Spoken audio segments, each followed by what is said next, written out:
Hello, everybody. I'm Zenith, and welcome back to Diving Into DuckTales, where Kat McBarry, Doug McBarry, and myself dive into each individual episode of the latest DuckTales series and give our opinions on each episode. And I'm joined, as always, by my good friend Kat McBarry. Shalom, everybody. Oh, wait, this is a Christmas special. Merry Christmas. I celebrate all of them, so I can say whatever the hell I want. And, of course, Doug McBarry. Quackaroony! He said it! I guess that means we have to welcome you to the Quack Pack now? No, we don't speak of that. Yo, yo, yo, yo. Gangsta ducks in the house. We have enough 90s reference in this episode, thank you very much. So before we begin, we must first of all say Merry Christmas, Happy Hanukkah, Happy Festivus, Kwanzaa, Happy Holidays from all of us in the podcast. Whatever you celebrate, Happy Merry Jolly to you. This is a very festive season for many of us. For some of us, it is a very hectic season as well, and I understand that. But for those of you who do celebrate and enjoy the holidays, we have a very special holiday episode planned on the Christmas episode of this season of DuckTales, and is actually a Christmas episode unlike the last one. Holy shit. You mean there's more than just snow in this episode? Dear God, what a concept. I mean, there's a lot of snow, but there's more than just that. I mean, it actually, involves Christmas, and it does a lot of interesting things. But before we get into the details of that, Kat, why don't you give us a brief summary of the episode? Oh boy, this episode, man, where do I start? I guess we'll start with the opening. We got a Christmas opening! Yay! So, yeah, I'll get past that anyway. The plot of this is that, Christmas time is upon them, and Scrooge, as we all remember him from Mickey's Christmas Carol, hates Christmas. And he's grumbling and groaning about all the decorations and all the stuff he has to do, and basically acting like stereotypical Scrooge. Well, in the meantime, Dewey is also kind of being a Scrooge, or at least he's kind of isolating himself from everybody because he, misses his mom, and, rather than spend time with the family he does have, he'd rather, shut himself off and mope. That is till he notices something strange coming from Scrooge's room, because Scrooge, in all the holiday obnoxiousness, decided to go into his room as well. Well, Dewey goes there and discovers the three spirits of Christmas are there. The ghost of Christmas past, the ghost of Christmas present, and the ghost of Christmas future. And it turns out Scrooge doesn't hate Christmas at all. In fact, he spends every Christmas with these guys living it up, going to every single cool party throughout history. Well, Scrooge, of course, says that, he actually doesn't hate Christmas, but at the same time he needs a break, and these guys gives him what he needs. So they're off to celebrate some of the parties in Scrooge's past. Meanwhile, Dewey, of course, latches on to them as they're time traveling, and he ends up going into the past as well, where he meets a young Donald and a young Della. And eventually the two subplots will converge into the feel-good, happy Christmas story we all know and love. There. Did that work? Yeah, I mean, and that is just the setup. This episode has a lot going on, and I feel like we're going to have quite a bit of things to discuss this episode. So let's start with, I think we should start with the A-plot, which is Scrooge, partying it up with the ghosts of Christmas past, present, and future, which I think is really, really clever, because they basically say, hey, we mistook him as another guy named Scrooge, and he was just so fun that we started partying it up with him. And that really makes sense. It's just like Scrooge is a lot of fun. I mean, he would have contact with time travel and other spirits, so he would be able to better understand them and party with them. And I think the interesting thing, though, is that he still hates Santa Claus throughout the entire thing. He loathes Santa Claus, like, Jesus Christ. I really want to know what Santa did to him because like when his secret is revealed to Dewey, he's just like, so wait, this is all an act? You actually really do like Santa Claus? And his eyes bug out of his skull, and he starts to freak the fuck out. He starts freaking out, and he's just like, no, I hate that man. That man is not to be trusted. I'm like, what did he do? Santa's got to have some dark shit going on if he's got Scrooge, like, freaking out like that. Like, holy shit. Like, boy. Like, when he said that in the Mount Everest episode, I figured it was a reference to Mickey's Twice Upon a Christmas, where Scrooge mentioned how Santa hadn't visited him in years because he'd been on the naughty list for so long. And I assumed that the resentment came from that, but apparently this goes way deeper than that. Like, this is, like, on a hatred level. And I really hope we get a future Christmas episode explaining that, because, dear God... Dear God. Doug, what are your thoughts on the Santa secret? What do you think it is? Yep, my thoughts exactly. I'm saying, like, I'm hoping, like next season or a future season, they will, go into that. Because, dear God, it's like, what the hell did Santa do to him? Oh, he knows what he did. That man is not welcome in this house. I really hope there's an episode because I'm just like, I want to know. So yeah, like we have these two separate things going on. Scrooge goes back into the past, but so does Dewey, and they go to separate timelines.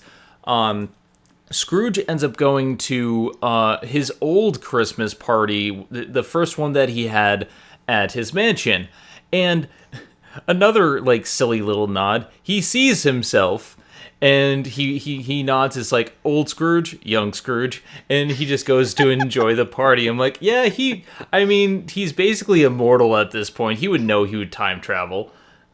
Well, like, how many times has he done this now? Like, they don't even bat an eyelash at each other. Like, obviously his past self has run into his future self multiple times, and his future self has ran into his past self multiple times. I'm like, what the fuck? Like, I knew you had to have been a Time Lord of some sort, but, like, I didn't think it was, like, this extreme. I mean, it's very appropriate for David Tennant, because, I mean, he's pretty used to these sort of things happening. Oh, of course. It's made even funnier by the fact that when he's, first when we first see the ghosts, that like he makes a side remark about like time travelers. And speaking of the three ghosts, they're kind of interesting to me in their designs because they're not what you would expect. They are in line with the designs of each different ghost from the classic tale, but they're altered in little ways. Like the Ghost of Christmas Past is a Jiminy Cricket-like grasshopper that has a time-traveling umbrella. The Ghost of Christmas Present is a giant pig who is very jolly, and the Ghost of Christmas Future is the Grim Reaper, but he's actually kind of built in this version. I was like, oh, he's kind of buff, kind of broad-shouldered. He's not that scary in this version, but he likes to have fun, and I'm just like, oh, okay. It's actually funny because the Ghost of Christmas Past and the Ghost of Christmas Present are voiced by very well-known people. The Ghost of Christmas Past, most Disney fans should know because he played Fix-It Felix Jr. It's Jack McBrayer. And the Ghost of Christmas Present is played by Bill Fagerbakke. I probably totally botched that. Basically, he plays Patrick Starr. He was also Marshall's father in How I Met Your Mother. And Uncle Grandpa. Oh, wow. Good morning. Wait a second. This is a Christmas party? I thought this was boating school. I gotta say, I'm surprised though that they didn't give a speaking role to Ghost of Christmas Future, because in Mickey's Christmas Carol he does speak because he's portrayed by Pete, and he's actually rather like scary in that version. But in this one, like he still looks like a Grim Reaper, but he doesn't speak at all. He like, kind of chills with everybody in the background.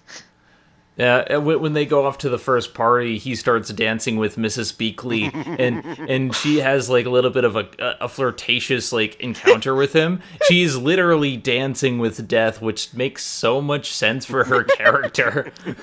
Oh my god, like the way she like was flirting with him and everything, like toward the end she was giving him bedroom eyes. I'm like, girl. I mean, she knows what she knows what she wants, and she's not afraid to go for it. So I'm just like, that makes sense for her.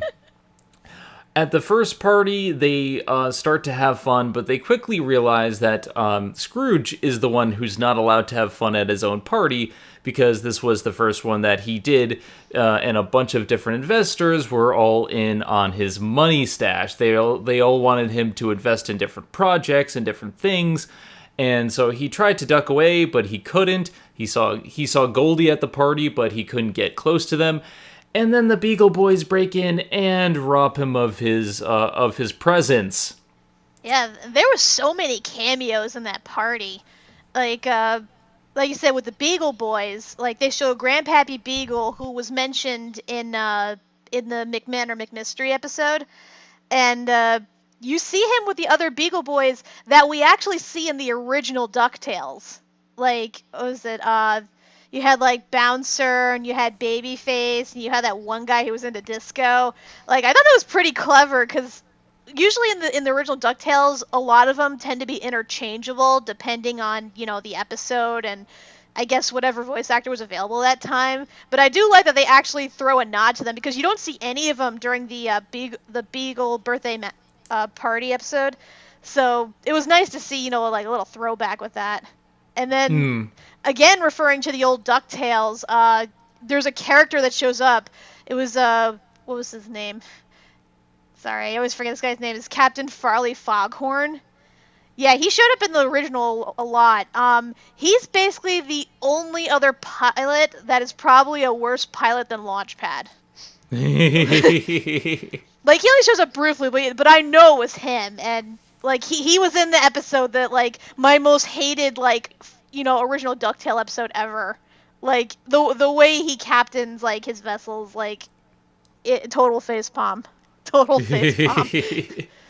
There's so many like small like blink and you miss it cameos and appearances in this portion of the episode, and it goes like that because the party is only a very small part of Scrooge's plot, because he quickly realizes this party is lame.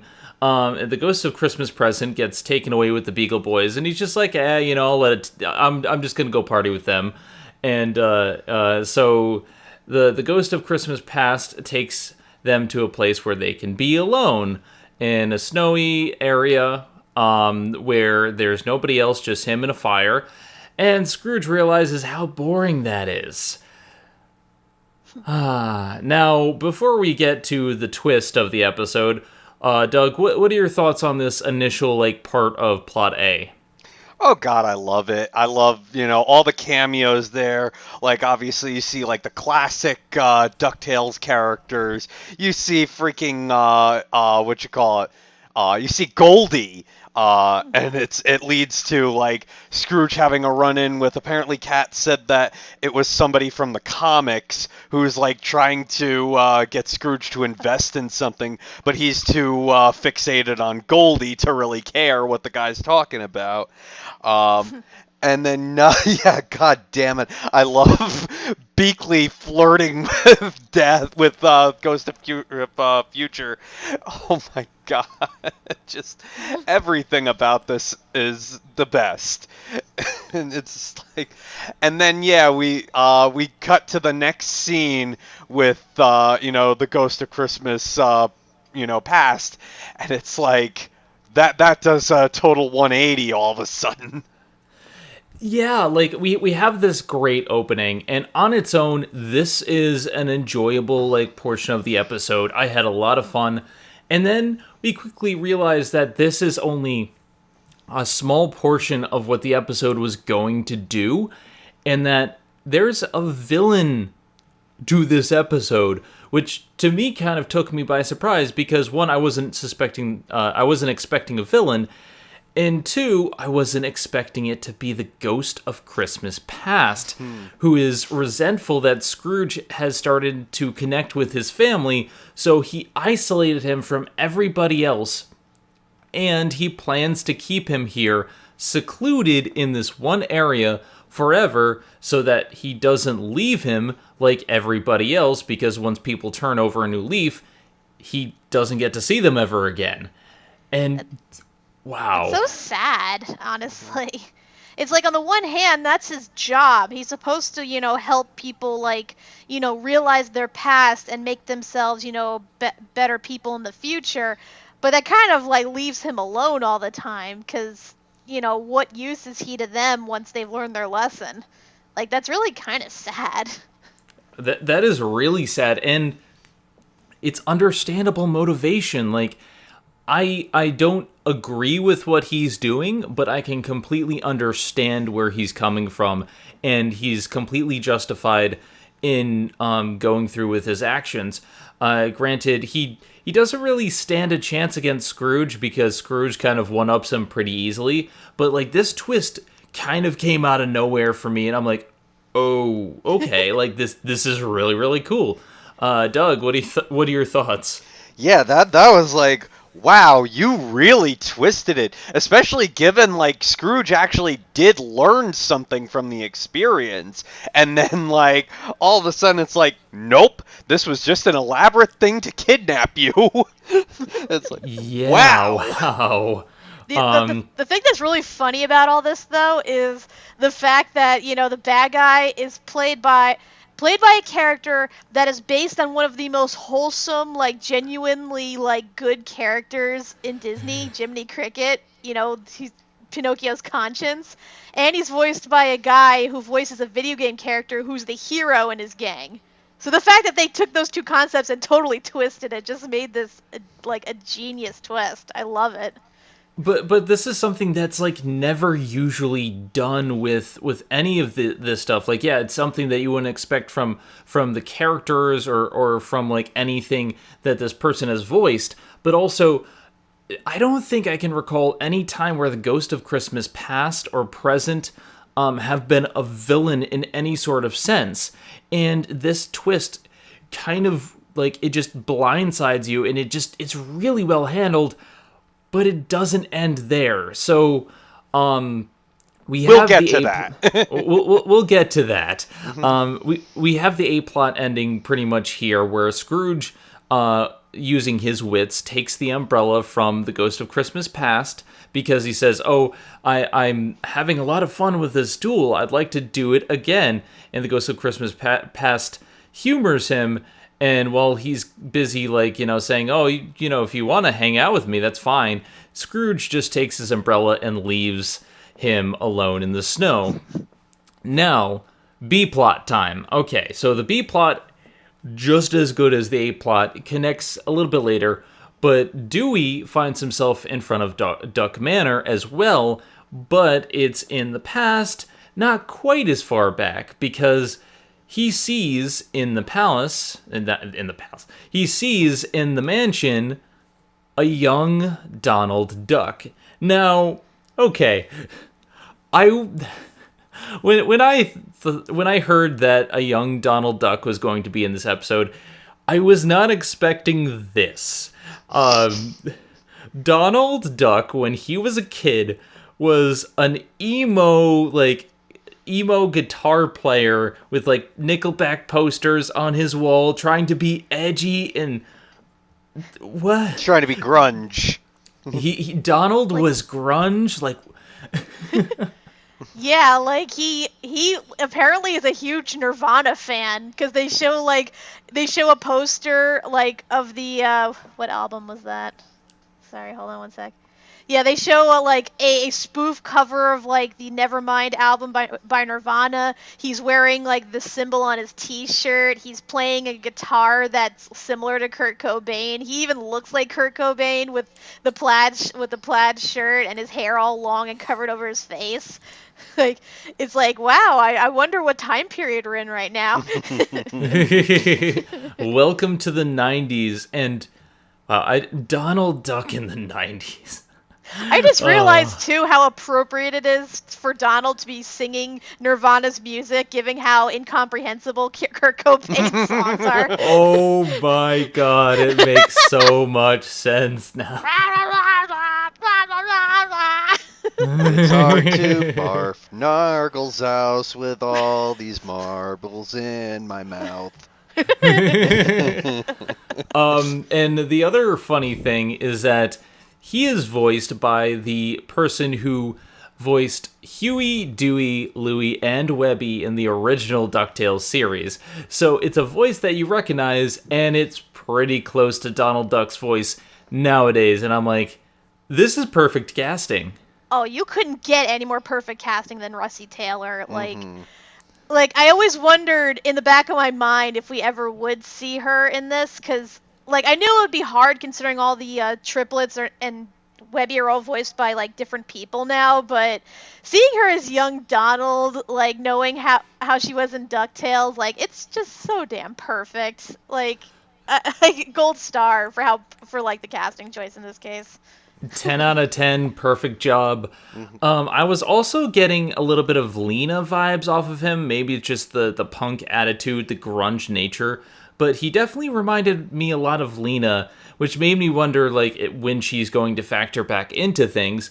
Granted, we haven't heard anything about that, but it's just something that I thought of when watching his character in action. I could see it. I mean, it's a style choice. It doesn't really indicate anything. That's, just how he used to be and how she is, so, It's just all about that grunge.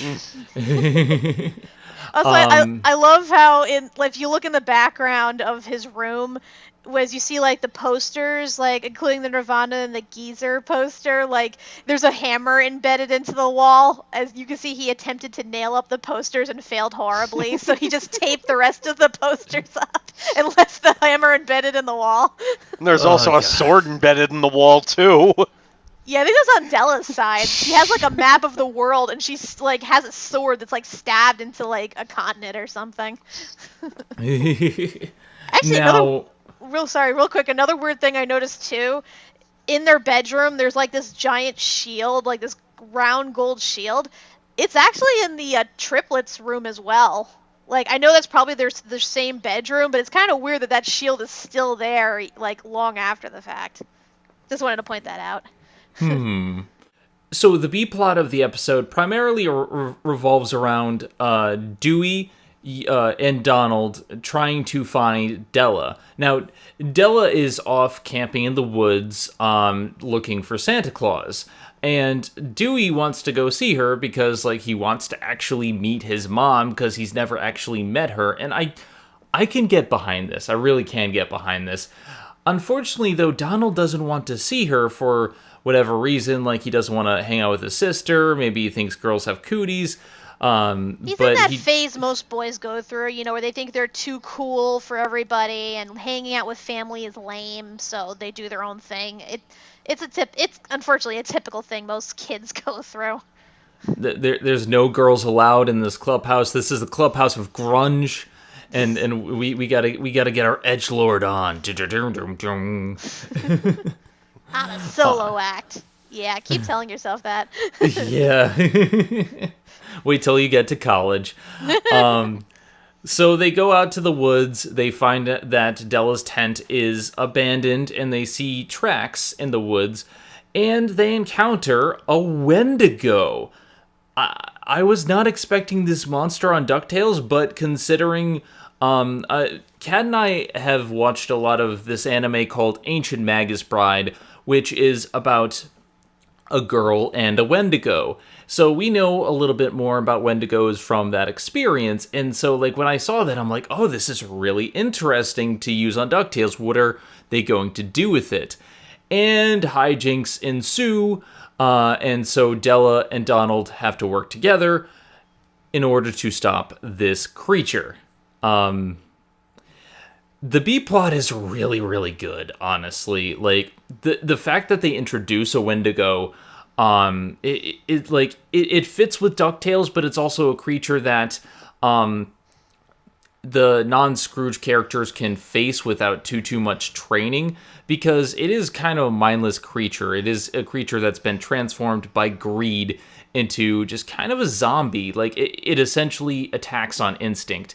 And I can definitely see these three tackling this creature and winning, and I'm really enjoy what they did with that.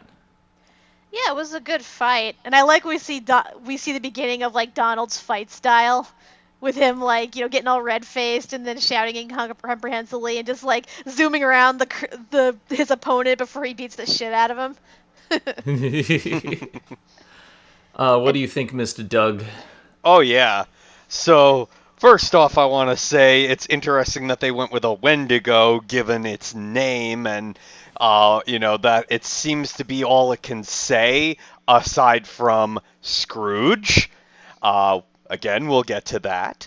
But yeah, oh my God, it's like such a crazy thing, and then it's like you have Dewey and Donald get caught in a trap, and like. Della finds them and she's trying to, make Donald apologize. And Donald has no idea what the hell he did wrong. But Dewey figures it out very quickly that, she wanted to spend Christmas with him and he was just, ignoring her. So, but it's like, oh God, the things he does, like he calls her Dumb Della.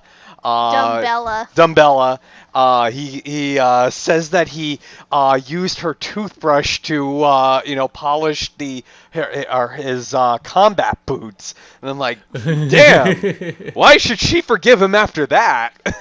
I know, right? Yeah. Little note here. Gross. Little note here. Dumbella actually is her full name. Like that's what it was in the comics. So I assume Della is just a shorter version of it. Which, again, I gotta wonder, like, where do these names come from, and why is the Duck family so horrible at choosing names? Like, seriously.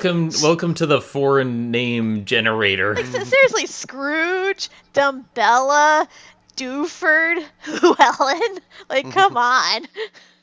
Like, where the hell are you getting these names from? It's no wonder that they go by nicknames, and they rarely say their actual names, because, God, it's like if you've ever seen Power Rangers, like Bulk and Skull, their real names are Farkas and Eugene. I'm like, yeah, I would change my name too. Well, actually, I technically have changed my name legally, so I understand this completely.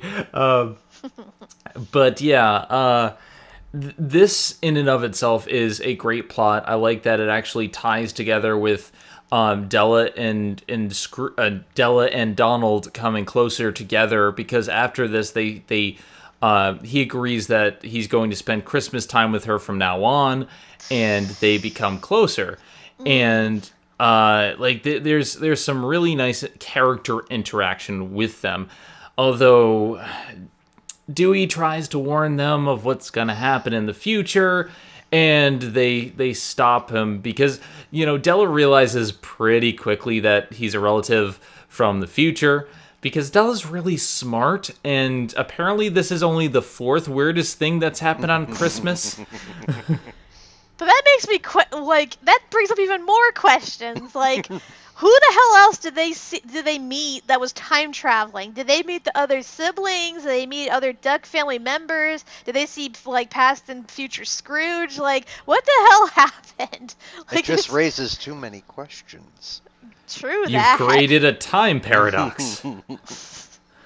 I'm just curious because, like, obviously they've been going on adventures since they were very little. Since they've been staying in the Duck Mansion, it's clear that they were with Scrooge from a very young age, and that they've probably gone on adventures with him for a very long time. Well, from what they've shown, like, it's obvious it takes place during the 90s. They must have been like the boys' age, so around 10 or so.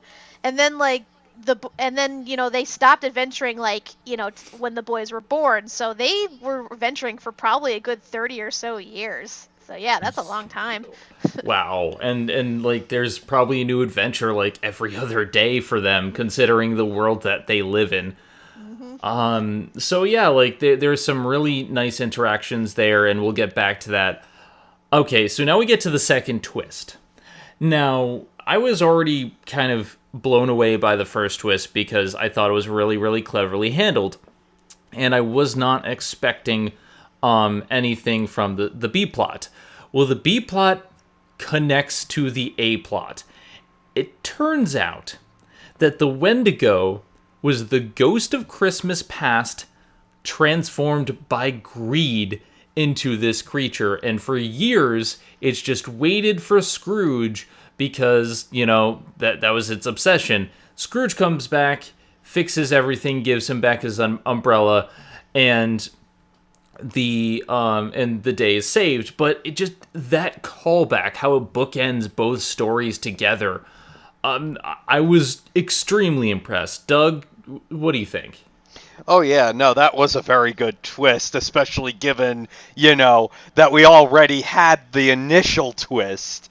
So it's like, it's a double whammy right there. So yeah, that was very clever. Although I do, now that I think of it, it is kind of, it again raises more questions as to why was, past waiting so long. He didn't encounter Scrooge at any time between when Scrooge, left him in the past till the time then. How long had it been? Explain, movie, explain! Also, I gotta wonder something. When he initially took Scrooge back to his first Christmas in Duckburg, where was his past self? Like, was he already, time traveling at that point? Or did he go off somewhere? It's kind of weird that he never ran into the old version, nor any other version between then, given how much he's time traveled. That's the only thing that, kind of confuses me about that. Like, there are a couple things that are a little bit, kind of conveniently just, they're left out, and I would like a little bit more, clarification on some of these events, but honestly, despite those things, I think this is a fantastic episode. It's not over, though, so everyone goes back to the present, they meet up with the rest of the family, they have a wonderful Christmas dinner, and sing carols along with the three ghosts of Christmas past, present, and future, as Launchpad plays the piano, and Mrs. Beakley makes bedroom eyes at Death. Also, apparently Launchpad is Jewish, as indicated by the menorah on his sweater. And also the fact that he apparently doesn't know any other words for 12 Days of Christmas. he keeps forgetting. It's like, I forgot the first verse. Also, he cannot tell the difference between landing lights and Christmas lights. That was great. That look of terror in Donald's eyes was priceless. It's like, that is the look of I'm about to die. We also see that Della gave Donald a Christmas sweater that year that they reconciled their differences, and he's still wearing that sweater to this day. And that was really touching because it shows how much that Donald really did care for Della. Speaking of Della, there is more to this episode. Oh my god.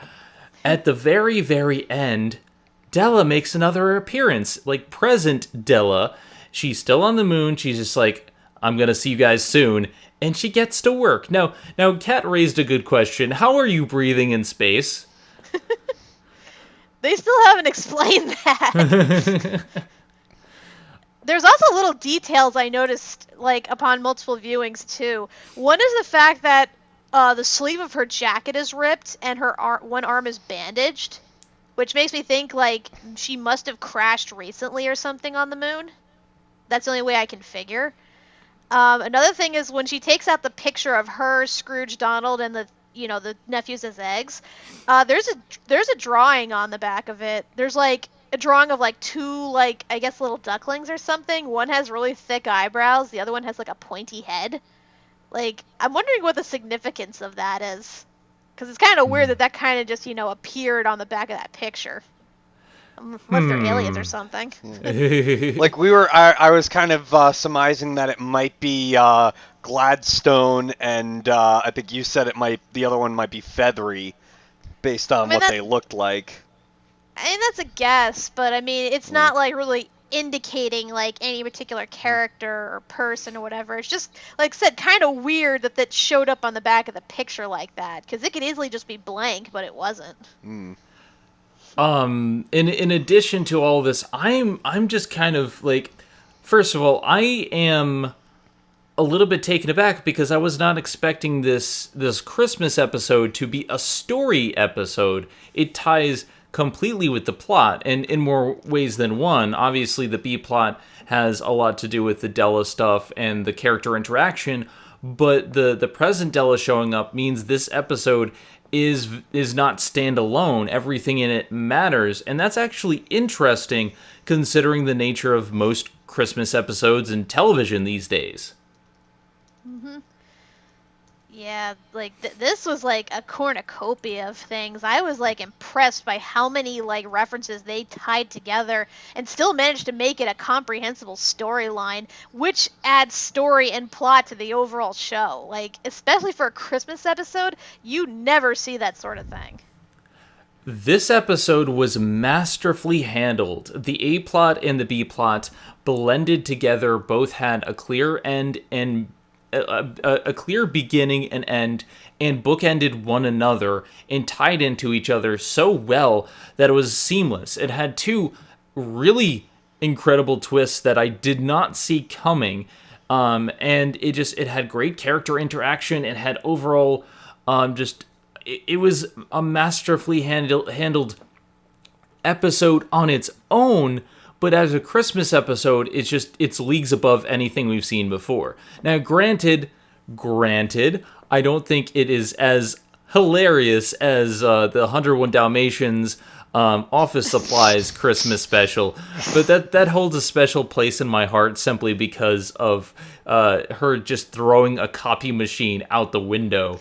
But this episode was so incredibly well handled. It is right up there with the Glom Gold episode as one of my favorites this season. It is really damn good.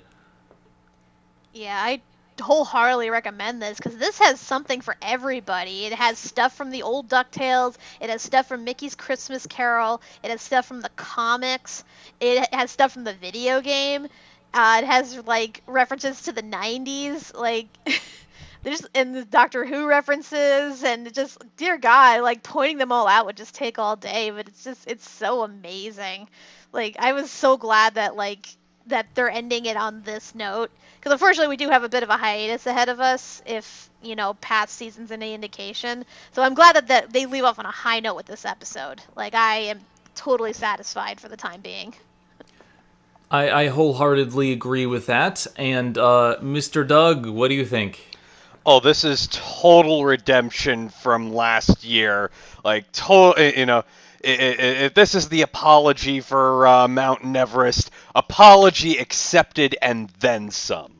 Because, oh God, this episode is just tops. Yeah, like, I'd say definitely this and the Duke Baloney episode are the best of the season. And, yeah, are we sure this is a Christmas episode with all the Easter eggs that they have lying around? Oh, my God. Yeah, and like Kat said, it's amazing that we have all of these, references to the old DuckTales, all, references to the comics, all, just so many references, and yet, like, they also do their own thing. Like, they take the Christmas Carol and they turn it on its head and do something completely different that I don't think anybody's ever done anything like that. So it's like, yeah, I cannot praise this episode enough. It's a great Christmas episode. It's a great DuckTales episode. Yes, this is what we were looking for. Mm-hmm. This is definitely A+ material. We all recommend it. We all think this is great, and it is a great way to end out the season on. We don't know when next we will meet for Diving Into DuckTales, considering that we have another hiatus. Last time, I believe it was May when we returned. But we're going to have to take a hiatus because there's no more new episodes. I do want to apologize because lately our schedule has been a little bit in flux, partly due to everything going on in my life. There's a lot of things going on behind the scenes, and I apologize for that.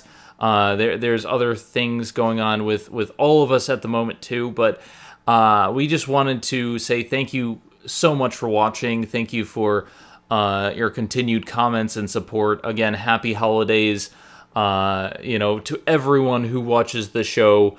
And we're gonna be back.